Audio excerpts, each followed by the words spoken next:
नमस्कार मित्रों, Vader academy of politics में आपका स्वागत है। आज हम बात करेंगे नागरिकता की। राज्य और संप्रभुता की बात हम कर चुके हैं। नागरिकता व्यक्ति की एक राजनीतिक समुदाय की सदस्यता को औपचारिक रूप से परिभाषित करती है।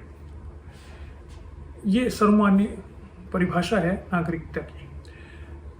नागरिकता को सबसे पहले अरस्तु ने परिभाषित किया था और उस समय अरस्तु ने परिभाषित करते समय कहा था कि नागरिकता एक विशेषाधिकार है, यानी हर व्यक्ति जो एक राज्य में पैदा होता है वो स्वतः ही नागरिक नहीं बनता। नागरिकता प्राप्त की जाती है, इसकी अर्हता होती है, उसकी कुछ विशेषताएं होती है, उसकी कुछ क्राइटेरिया होता है जिसके आधार पर व्यक्तियों को नागरिकता दी जाती है। तो राज्य के द्वारा नागरिकता प्रदान की जाती है और वो प्रदान तब की जाती है जब व्यक्ति में कुछ विशेषताएं हो। उस समय में इसलिए नागरिकता की परिभाषा सीमित थी, पद सोपानीय थी। नागरिक भी अलग अलग स्टेटस के होते थे और सीमित इस अर्थ में थी कि वह महिलाओं को या बच्चों को या जो विकलांग हैं या विदेशी हैं या जो राज्य के कार्यों में हिस्सेदारी नहीं करते हैं स्वभाव से, उनको नागरिकता नहीं दी जाती। इसलिए अरस्तु ने नागरिकता की परिभाषा करते समय कहा था कि नागरिक वह है जो स्वभाव से राज्य के कार्यों में हिस्सेदारी करता है। आज जब हम नागरिकता को परिभाषित करते हैं तो हम मानते हैं कि ये परिभाषा एक आदर्श नागरिक की होती है, क्योंकि हम सब लोग, हमें चाहे वोट देने का भी अधिकार है, लेकिन हम सब लोग वोट देने नहीं जाते हैं। तो वो ही जाते हैं जो इसको अपनी रिस्पॉन्सिबिलिटी समझते हैं, अपना इसका उत्तरदायित्व समझते हैं। तो वो नागरिक हैं जो विशेष नागरिक हैं, जो आदर्श नागरिक हैं। तो नागरिकता को सबसे पहले यूनानी नगर राज्यों में परिभाषित किया गया और उस समय अरस्तु ने इसके बारे में बहुत कुछ लिखा है और वो मानता है कि नागरिकता ऐसा नहीं है कि हर किसी को मिल सके, आसानी से मिलने वाली चीज़ नहीं है, ये एक विशेषाधिकार है। नागरिकता की परिभाषा में जो अंतर आया वो फ्रांसीसी क्रांति के बाद आया, जिसे हम कह सकते हैं दूसरी प्रकार के एक विचार नागरिकता के बारे में सामने आए। हम जानते हैं 1789 में जो फ्रांसीसी क्रांति हुई थी तो उसे स्वतंत्रता, समानता और भ्रातृत्व के आधार पर लड़ा गया था और उस क्रांति के बाद में नागरिकता को एक अधिकार के रूप में सामने लाया गया। स्वतंत्रता और समानता ये बताती है कि हर व्यक्ति को नागरिक बनने का अधिकार है। इसलिए फ्रेंच रिवॉल्यूशन के पश्चात नागरिकता की परिभाषा में विस्तार हुआ। इसी समय हम जानते हैं कि इसके बाद में ही उदारवाद और प्रजातंत्र में भी बहुत विस्तार हुआ। 19वीं शताब्दी में तो उदारवाद स्थापित हो चुका था और प्रजातंत्र स्थापित हो रहा था। इनके विस्तार होने के साथ साथ ही नागरिकता की अवधारणा में भी विस्तार हुआ। और वो विस्तार क्या था? वो विस्तार ये था कि हर व्यक्ति का ये अधिकार है कि वह राज्य का नागरिक बन सके। और हर व्यक्ति का न केवल अधिकार है अपितु सभी व्यक्ति इस अर्थ में समान हैं कि वो नागरिकता को प्राप्त कर सके। तो नागरिकता के कॉन्सेप्ट का, जिसे हम कहते हैं प्रजातांत्रिकरण या उदारवादीकरण, होना आरंभ हुआ। और जो यूनानी नगर राज्य में नागरिकता को सीमित माना जाता था, विशेषाधिकार माना जाता, उस बात को अब धीरे धीरे भुला दिया गया और माना गया कि नागरिकता हर व्यक्ति का एक स्वाभाविक अधिकार है कि वह राज्य का नागरिक बने। ये जो उदारवादी दृष्टिकोण नागरिकता का आया, इसे बहुत विस्तार से पहली बार 1950 में ब्रिटिश एक विचारक है टी.एच. मार्शल, उन्होंने इस पर विस्तार से एक लेख लिखा है, सिटीजनशिप एंड सोशल क्लास 1950। और उसमें उन्होंने विस्तार से बताया है कि नागरिकता का क्या अर्थ है। उनका दृष्टिकोण मूलतः उदारवादी दृष्टिकोण है।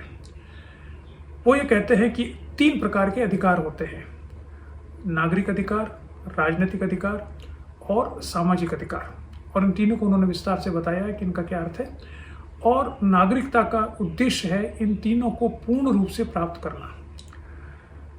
अब तीनों अधिकारों की बात करते समय वो अपने लेख में, जिसे कहा जाता है 5 आर अंग्रेजी का शब्द है, पहला शब्द उसकी व्याख्या करते हैं नागरिकता के संदर्भ में।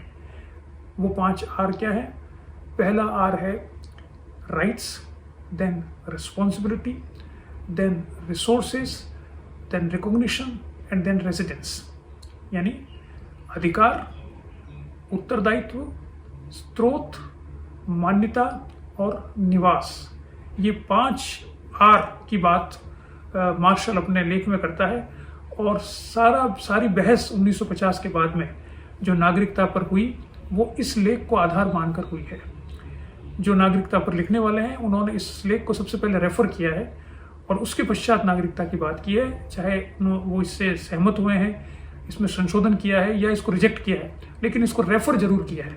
जैसे हम जानते हैं कि न्याय की बात जब आज की जाती है तो जॉन रॉल्स को रेफर किया जाता है। जॉन रॉल्स की पुस्तक से न्याय की बात आरंभ होती है आज के समय में।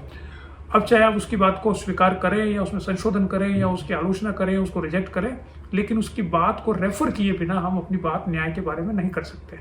उसी प्रकार से मार्शल के ये जो लेख था, ये लेख एक शास्त्रीय लेख, क्लासिकल राइटिंग माना जाता है नागरिकता के बारे में। और नागरिकता के बारे में जब हम बात करते हैं आज, तो उसको ही विस्तार से पहले समझना होगा, फिर उसकी आलोचना भी उसी के अंतर्गत हम कर सकते हैं। तो उसी के आधार पर हम नागरिकता की बात करते हैं। तो सबसे पहला आर है उसका राइट्स। तो 3 तरह के अधिकारों की उसने बात की है, नागरिक अधिकार, राजनीतिक अधिकार और सामाजिक अधिकार। नागरिक अधिकार 18वीं शताब्दी में आते हैं, राजनीतिक अधिकार 19वीं शताब्दी में आते हैं और सामाजिक अधिकार 20वीं शताब्दी में सामने आते हैं। ये कौन कौन से अधिकार हैं? जब हम नागरिक अधिकारों की बात करते हैं तो हम देखते हैं उसमें कि वे मुख्य रूप से व्यक्तियों की भौतिक एवं मानसिक जीवन, सुरक्षा एवं सत्यनिष्ठा, प्रजाति, सेक्स, जेंडर, राष्ट्रीयता, आयु, धर्म, अक्षमता इत्यादि पर आधारित पक्षपात से सुरक्षा, और व्यक्तिगत अधिकार जैसे बोलने, सोचने, धर्म का या एकत्रित होने का अधिकार, ये सब नागरिक अधिकार के अंतर्गत आते हैं। जब राजनीतिक अधिकार की बात करते हैं तो राजनीतिक अधिकार में हमारे सामने आते हैं प्राकृतिक न्याय का अधिकार, न्याय की उचित प्रक्रिया अपनाने का अधिकार, कानूनी उपचार का अधिकार, राजनीति में भाग लेने का अधिकार जैसे वोट देना इत्यादि, स्वयं की सुरक्षा का अधिकार और एकत्रित होने का अधिकार इत्यादि।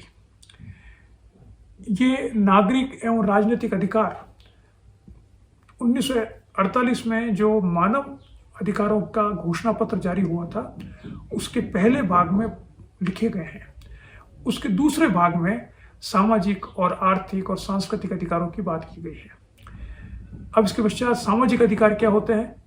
सामाजिक अधिकारों में जो 20वीं शताब्दी में महत्वपूर्ण बने थे वे मूलतः भोजन, मकान, स्वास्थ्य एवं शिक्षा का अधिकार की जब हम बात करते हैं तब हम सामाजिक सुरक्षा की, सामाजिक अधिकारों की बात करते हैं। अब मार्शल तो ये कहता है कि नागरिकता का उद्देश्य यह है कि इन तीनों अधिकारों को पूर्णता से प्राप्त किया जाए, लेकिन जो उसके आलोचक हैं वो मानते हैं कि ये तीनों अधिकार ही एक दूसरे के विपरीत हैं, क्योंकि ये संभव नहीं है कि नागरिक अधिकार और सामाजिक अधिकार एक साथ हो सके या नागरिक अधिकार और राजनीतिक अधिकार हो सके। ये तीनों अधिकार समाज में जो इवोल्यूशन हुआ है, समाज का जो विकास हुआ है, उस विकास के अंतर्गत जो समस्याएं आई है या जो चेतना जागृत हुई है उसके रिस्पॉन्स में ये अधिकार सामने आते हैं। इसलिए अलग अलग समय पर महत्वपूर्ण थे। अब एक समय पर जब ये तीनों अधिकार एक बार आ चुके हैं तो इनको एक साथ समायोजित करना बहुत ही असंभव सा कार्य है। इसलिए मार्शल का ये कहना कि नागरिकता का अर्थ यह है कि इन तीनों अधिकारों को हम एक साथ ले लेंगे और इन तीनों की पूर्णता प्राप्त कर लेंगे, ये बहुत ही जिसे कह सकते हैं कल्पनाशीलता या आदर्शवादिता की बात है। व्यवहार में ऐसा होना संभव नहीं है। तो ये आलोचना मार्शल की जाती है कि अधिकार तो ये तीनों सही हैं, लेकिन इन तीनों में हमें प्रायोरिटी तय करनी पड़ेगी। हमें ये देखना पड़ेगा कि पहले कौन सा अधिकार आए।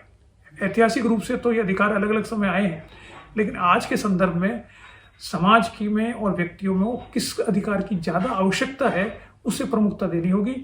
और कई बार जिस अधिकार को हम प्रमुखता देना चाहते हैं उसको प्रमुखता देने के लिए दूसरे अधिकार की सीमितता करनी होगी।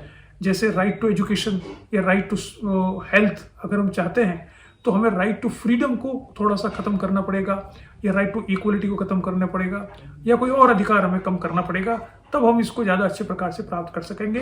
क्योंकि समाज का वो तबका जो बहुत पिछड़ा हुआ है, वो अगर उसको हम चाहते हैं कि स्वास्थ्य की सुरक्षा मिल सके, उसको शिक्षा मिल सके, तो दूसरे जो लोग हैं जो बहुत पहले से समाज में बहुत आगे बढ़े हुए हैं, उनकी तुलना में इनको विशेषाधिकार देना होगा जो समानता के अधिकार का उल्लंघन करता है।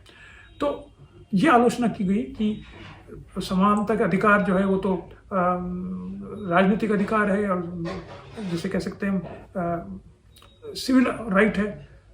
तो ये तीनों अधिकार, सिविल राइट्स, नागरिक अधिकार, राजनीतिक अधिकार और सामाजिक अधिकार, हमेशा एक दूसरे के कॉम्प्लीमेंट्री हो, ये आवश्यक नहीं है, वो एक दूसरे के विरोधी भी हो सकते हैं, और उसका सुलझाना करना बहुत आवश्यक है अगर हम इस आइन अधिकारों की बात करते हैं तो।